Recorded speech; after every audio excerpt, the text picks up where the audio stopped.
After what looked like a soul-destroying decision to leave AlphaTauri, Pierre Gasly might just succeed in pushing Esteban Ocon out. It all clicked into place for me after Pierre Gasly secured 7th in Brazil in a very quiet and unassuming manner, him having made little impact in the weekend, whereas his teammate had done the complete opposite. But that might be exactly what Alpine needs to be able to recover from the doldrums that they have found themselves in last year and this year especially. The balance of power is definitely shifting away from Esteban Ocon, who has been with that team for 4 seasons, but Gasly, he's just torn that right up. Alonso had the more unreliable car, now Ocon finds himself in that position, being put on alternate strategies, Pierre getting the most stable plan for the race, and that might be part of what could be the re-rise of Pierre Gasly going forward. After what I thought was turning out to be a real big downfall of a decision, Pierre Gasly signing for Alpine, that to me seemed like one of the most bizarre decisions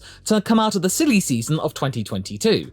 And quite frankly, one of the only highlights, apart from Fernando Alonso going to Aston Martin and Sebastian Vettel retiring, everything else was relatively sedate. But why on earth would he go to a team which hosted a driver, the lead driver, who he clearly didn't get on with and had never been friends with for as long as they could remember, and even outwardly didn't really like? Well, he kind of had no choice, as it was becoming increasingly obvious for us and Pierre that he was never going to be heading back to the top team of Red Bull. They had other ideas, by signing Checo in place of Alex Albon.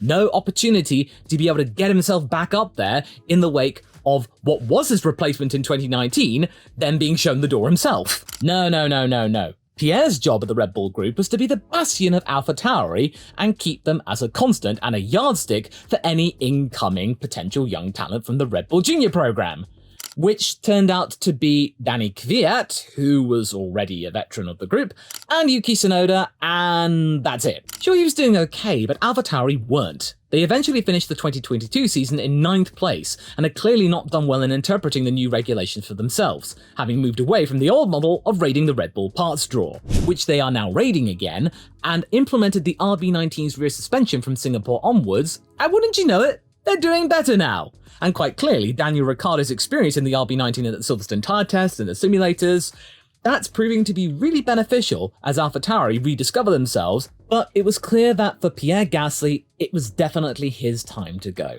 Things were not looking up for him, he had to find fortune elsewhere, forge his own destiny. But where?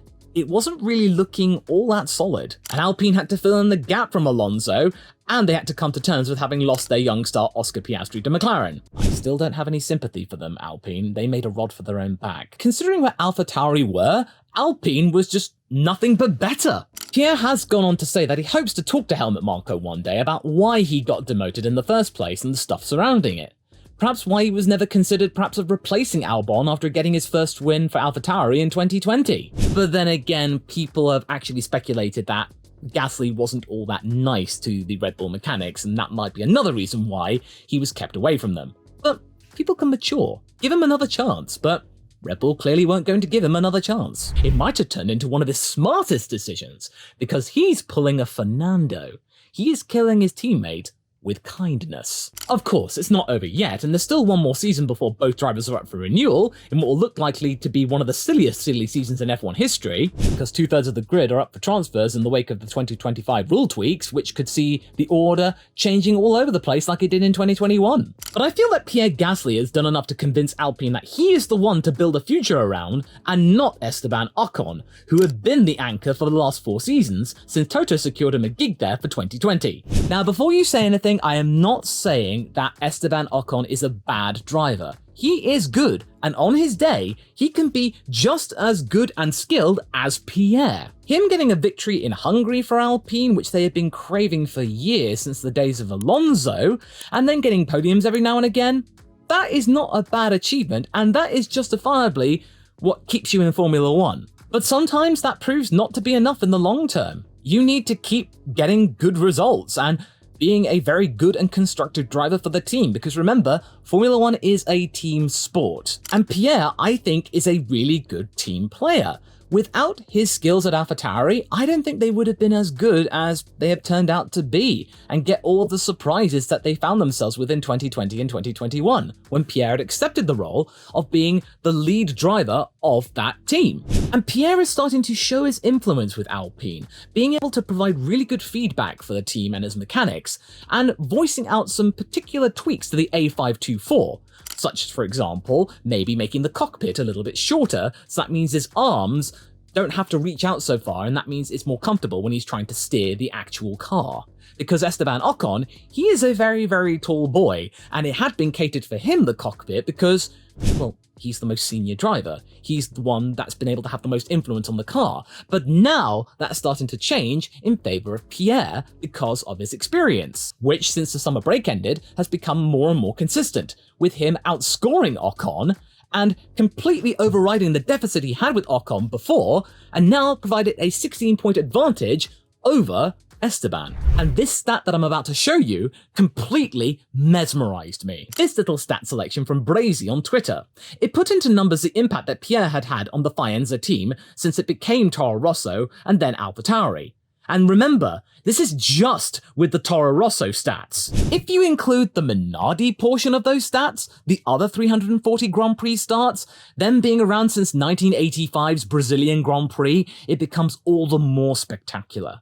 This one driver, Pierre Gasly, scored a third of the entire Faenza team's points throughout their entire career since the mid-80s, secured the other of their 2 wins, the other being got by Sebastian Vettel, at the same track surprisingly, scored their most podiums. Minardi weren't really able to contribute to this portion because their best career result was 4th place. Pierre, for the Faenza residents, is one of their biggest hits. Of course, you can easily attribute that to the fact that during the Minardi years, you were lucky to even last a whole season with them. Maybe 2 of you are lucky. So Pierre, throughout complete attrition of being there effectively for four and a bit seasons, the mode and model on the style of driver recruitment changed in the AlphaTauri years in Toro Rosso. But you got the points, you got the glory. All of these stats really explain to you why Pierre Gasly is good for Formula 1 and why he is worthy of being on the grid. In 2021, when he of course got himself another podium, most of the times that he would finish, he would be in the points, and some good points results as well. There were only 3 DNFs as well, and he rarely found himself below 11th, maybe once in 13th and a 17th, or almost a not classified. But even then, he was consistently in the points. And he did outscore Esteban Ocon in a completely different team. Yes, of course, Ocon was in a faster car, but that car was crippled with unreliability. In a time when Alpine is looking to reinvent themselves, truly reinvent themselves, instead of the platitudes and empty promises that we had seen before, perhaps Pierre Gasly's presence might be the medicine that they need, part of the cure. A real goal, instead of a 100 race policy, a 5-year policy. All of that stuff, that's gone completely out the window. Now Alpine are just looking from race to race and improving as they go. I think Alpine have realized that they've got a bit of a sleeper sensation on their hands, and somebody who's been able to masterfully handle the very tricky situation regarding that driver partnership. Everybody thinking it was going to be a powder keg, no one quite sure where the flashpoint was going to be.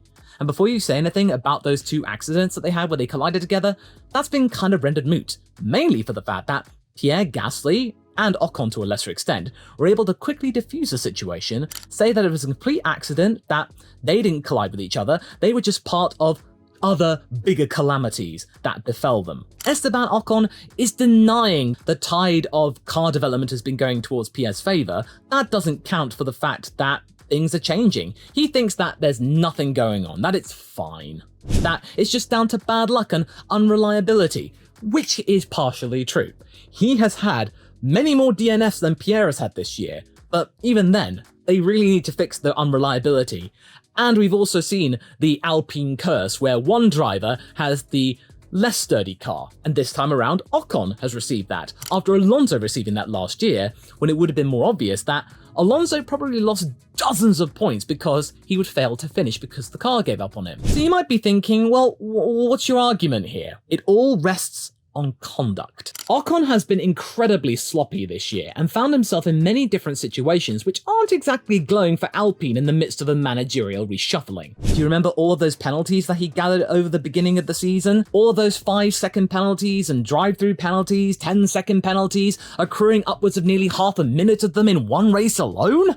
Yes, of course, that's partially down to team conduct as well, but sometimes that really doesn't matter in the eyes of the public. You are still the driver attached to those penalties, and that is going to provide negative headlines and make people think less of you. Whereas Pierre Gasly, he has had far less of that. He has of course had many blunders himself this season, but he has been able to back that up with yet again another example of getting those sleeper results. I have seen him get into the points where I didn't expect to see him there, that he just ends up with a P9 or a P8 or, as we saw in Brazil, a P7 after having overcome that 2-place grid drop after all of the pit stop chicanery and being able to rise back up again. Sure, there were DNFs, but you gotta finish to get points. And then, of course, the situation in Baku, when Ocon came in on the last lap for a strategy call. Yes, it wasn't Alpine's fault, but Ocon was attached to those headlines, so yet again, he was involved in negative press. But I think that Brazil was probably the lowest ebb for Esteban Ocon. Throughout the entire weekend,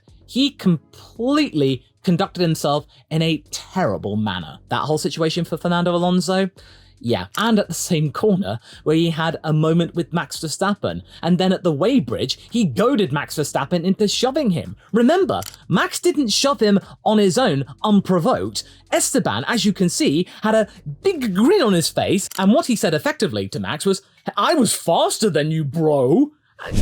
Of course Max was going to react. That was still at a time in his career where Max Verstappen was a bit of a powder keg himself. And Ocon, he does like to invite arguments and fights. Remember all of the stuff we saw with Checo when he was teammates with him at Force India and a bit of Racing Point? Oh dear.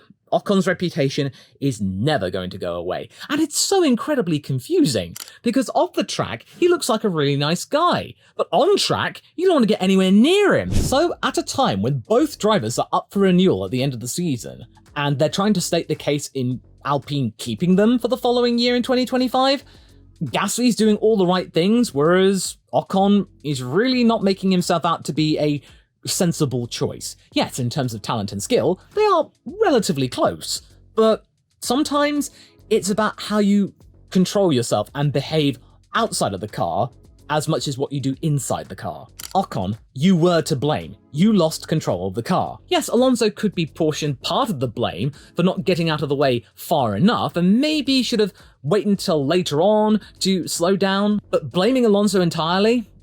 No. Just no. And I think it's remarkable that in the space of less than a year, Pierre Gasly has been able to integrate himself with that team in a very accomplished manner. They have been very used to very awkward driver situations, with Daniel Ricciardo just bouncing on them, and Cyril Abiteboul actually voicing his own frustrations about that recently. Then Fernando Alonso being there, them thinking he was going to be the saviour and coming back, and that it was his third time lucky, and then that didn't work out because there was loads of intra-team rivalries with Ocon, that whole shebang. But now Pierre is a calm driver. He is a guy who is willing to wait, willing to work with the team, patient. He is now exhibiting all the stuff that we saw at AlphaTauri at Alpine, and I think they're liking what they're seeing. Bruno Famin, one of the key representatives of the reinvention of Alpine, is going to be looking at that and going, we need a stable driver who doesn't make negative headlines and is generally someone who works well with the team. And Ocon is starting to be shown up by Pierre Gasly. Having a consistent figurehead is vital for Alpine, because they lost Oscar Piastri, they lost Fernando Alonso, they really got lucky with Pierre working really well with Esteban and not preventing a major flashpoint and having many instances of them two colliding outside of any other extraneous circumstances. We could have had it much worse, folks, but both drivers have been able to conduct themselves really, really well. Gasly doing it even better. So when it comes to a contract extension for 2025, I think Pierre's going to be the one to do it, and Ocon might find himself without a drive. Where would he go? I don't really know. It really is becoming very clear that Ocon's living on borrowed time. His reputation is very rocky. He doesn't stand much of a chance of going to any other team. I think Alpine is his last destination. After that, I don't see Toto being able to work any more magic, unless there's a massive sea change at Mercedes, and Mercedes find themselves in need of a driver.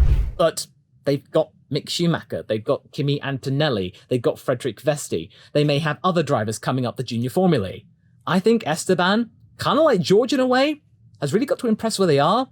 Well, that's it. We are now very much seeing the rise of Pierre Gasly once more, and I couldn't be happier. This very risky decision is starting to pay off. But who might partner Pierre Gasly should Esteban Ocon be shown the door in 2025? Well, I do have some theories, including this very bold one. If you go and watch this video next, you'll find out more. Hear me out.